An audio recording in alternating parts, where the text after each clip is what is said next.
بسم اللہ الرحمن الرحیم، السلام علیکم ورحمۃ اللہ۔ تو جی دوستو، آج آپ کو ایک ایسی عورت کی زندگی کے بارے میں بتاؤں گا جس نے کچھ ہی عرصہ میں عروج اور زوال دیکھا۔ تو جی آج میں بات کروں گا آنگ سان سو چی کے بارے میں، جو کہ برما کی سابقہ وزیر اعظم تھی۔ تو جی دوستو، بنگلہ دیش میں پناہ گزین روہنگیا مسلمانوں نے آنگ سان سو چی کو گرفتاری پر مسرت کا اظہار کیا۔ انہوں نے سو چی کے ساتھ ہونے والے اس سلوک کو خدا کا انصاف قرار دیا ہے اور اس پر شکرانہ ادا کرنے کے لیے بعض نے تو دعائیہ تقریب کا بھی اہتمام کیا ہے۔ آنگ ساو چی کے عروج و زوال کی داستان بھی بہت دلچسپ ہے۔ اس خاتون نے اپنی زندگی میں دنیا بھر کی عزت کمائی اور آخری عمر میں ذلالت کو بھی اپنا مقدر بنا لیا۔ یہ داستان ہمیں سکھاتی ہے کہ اگر آپ اپنے اصولوں پر مستحکم رہتے ہیں تو دنیا میں عزتوں سے ہمکنار ہوتے ہیں، اور جب آپ اپنی ہی اصولوں کو پس پش ڈال کر صرف اقتدار کے لالچ کی خاطر جھک جاتے ہیں تو تاریخ آپ کو کبھی معاف نہیں کرتی۔ دنیا نے اسے جمہوریت کی جدوجہد کے نتیجے میں امن کا نوبل انعام دیا۔ دنیا بھر کے تعلیمی اداروں میں اس کی تصاویر مزاحمت کے نشان کے طور پر آویزاں کی گئیں۔ ٹائم میگزین نے اسے فرنٹ پیج پر جگہ دی اور دیگر ممالک سے انہیں جو اعزازات ملے اس کی لسٹ بہت لمبی ہے۔ اس کو اتنی عزت کیوں ملی؟ اس کی وجہ اس کی مستقل مزاجی اور اصول تھے۔ اس کا نڈر ہونا اور ڈٹ جانا تھا۔ ہوا یہ تھا کہ 1990 کے الیکشن میں اسے اس کے ملک نے 80% سیٹیں دے کر مقبول ترین لیڈر مان لیا، لیکن ملک کی ملٹری اسٹیبلشمنٹ نے اسے حکومت دینے کی بجائے گرفتار کر لیا۔ لیکن اس خاتون نے 15 سال تک ملٹری اسٹیبلشمنٹ کے آگے گھٹنے نہیں ٹیکے اور طویل ترین قید و بند کی صعوبتیں برداشت کر کے اپنی قائدانہ صلاحیتوں کو منوایا۔ پھر وقت نے اپنی کروٹ بدلی۔ وہ 2015 کے الیکشن میں ایک دفعہ پھر 86% ووٹوں سے مقبول ترین لیڈر ثابت ہوئی۔ اسے اقتدار نصیب ہوا، لیکن اس اقتدار کی خاطر وہ انہی اصولوں سے منحرف ہو گئی جس کی وجہ سے دنیا نے اسے عزت دی تھی۔ اس کے ملک میں فوج نے روہنگیا مسلمانوں کی نسل کشی کی تھی۔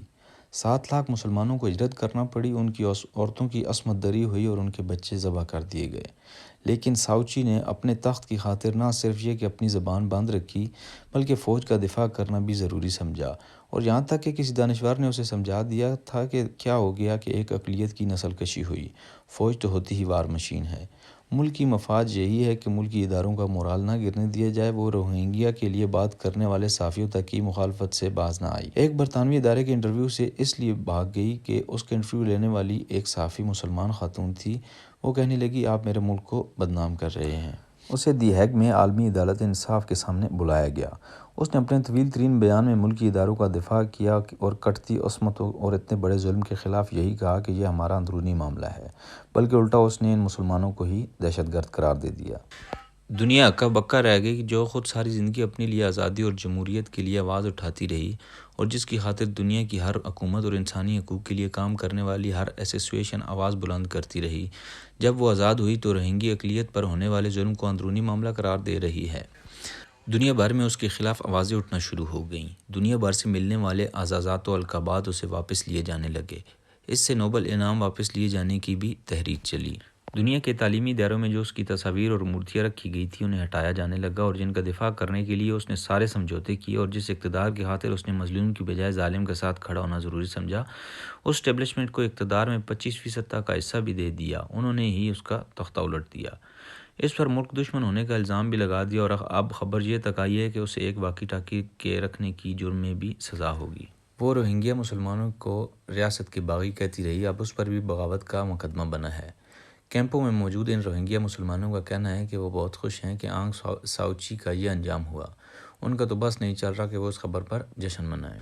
تو جی دوستو، مجھے امید ہے کہ آج کی ویڈیو سے آپ کو کافی معلومات حاصل ہوئی ہوں گی۔